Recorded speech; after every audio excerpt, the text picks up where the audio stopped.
오늘날 한 나라의 안보를 수호하는 것은 나라가 직접 창설하여 월급을 주는 군대이지만 세계 몇몇 국가들은 군사적 목적을 더 쉽게 달성하기 위해 더 많은 돈을 주면서 용병을 고용하기도 하죠. 고대로부터 시작된 용병 시스템은 갈수록 발전했고 오늘날에는 몇몇 국가들이 체계적으로 용병을 길러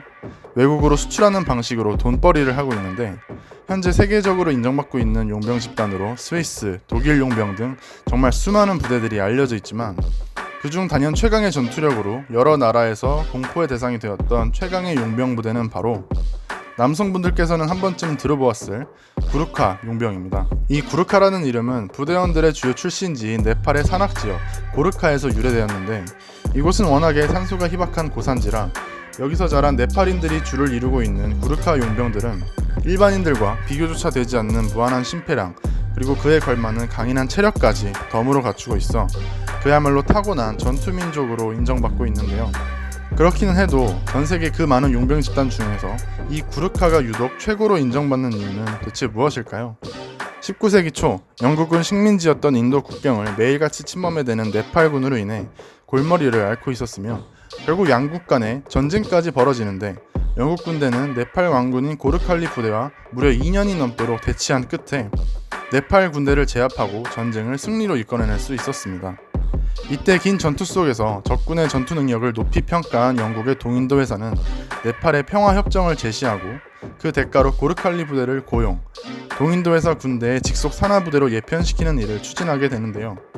이렇게 동인도 회사에 소속되게 된 고르칼리 부대원들은 구르카라는 새로운 이름을 써서 활동하게 되고 이후 세포이 항쟁, 그리고 영국 아프가니스탄 전쟁 등 세계적으로 유명했던 전쟁에서 맹활약을 펼쳐가면서 각국 군대가 치를 떠는 공포의 대상으로 자리 잡습니다. 그들은 이 쿠크리 나이프를 이용해 어떤 적이든 손쉽게 제거했던 인간 사냥의 전문가로 특히 유명한데요. 영국이 북아프리카로 군대를 파병하였을 당시 함께 독일, 이탈리아 연합군을 상대로 싸운 구르카들은 밤마다 맨발에 소총 하나 그리고 쿠크리 단검 하나만을 들고 겁없이 적진으로 뛰어들어 소리 없이 적들을 베어 죽였고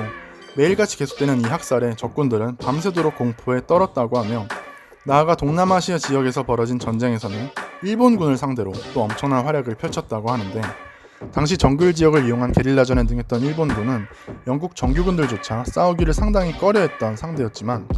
구르카가 전장에 투입되고 난 후부터는 오히려 일본군이 정신을 못 차릴 정도로 얻어맞았다고 합니다. 이때 가장 유명했던 구르카인 아간싱 라이 상병은 1944년 버마에서 벌어진 임팔 전투에 참가할 당시 군대원 몇 명과 함께 일본군 기관총 진지로 돌격하여 총과 단검만을 사용해 적 10명을 순식간에 도륙내고 무려 2개의 벙커를 일본군으로부터 탈환해냈다고 하며 라크이만 구룽이라고 하는 이 하사급 장교 용병은 3명의 소대원들과 함께 전초 기지를 지키던 중 일개 중대 규모, 즉 200명이 넘는 일본군의 급작스러운 공격을 받아 위기에 처하게 되지만 팔이 잘리고 다리와 얼굴에 상처를 입은 상태에서도 끊임없이 저항한 끝에 결국 소대를 방어해내게 되는데 이때 그가 사살한 일본군은 무려 31명 그리고 소대 전체가 쓰러뜨린 적군이 87명에 달했다고 합니다. 이렇듯 강인했던 이 구르카 용병대는 대부분의 국제 용병 집단이 해체되는 수순을 밟았던 오늘날에도 영국, 브루나이, 싱가포르 등 여러 나라에서 활약을 펼치며 대대급의 규모를 지닌 정규군급의 대부대로 남아 각국의 치안을 보장하는 중요한 역할을 하고 있다고 합니다.